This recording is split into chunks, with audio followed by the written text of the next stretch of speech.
Aristotle once quoted that the main aim of art is not to display the outward appearance of an object, but rather its inward significance.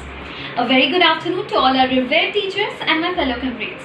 Today we, the students of grade 10, Queens Valley School, have gathered to hold up the Diversity, Unity, Equality Caricature competition as this Arty Crafty Month's activity. Our already nominated participants will try to depict the importance of everyday issues out in the world through the magnificent art form of caricature, thereby integrating 4 Sustainable Development Goals, that is SDGs, in their work.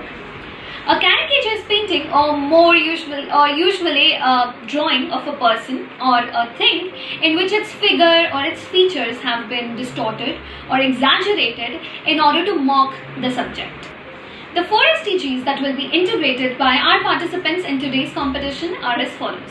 Goal number 5, that is gender equality. Goal number 8, that is decent working conditions and economic growth. Goal number 10, that is reduce inequality. And goal number 16, that is peace and justice, strong institutions.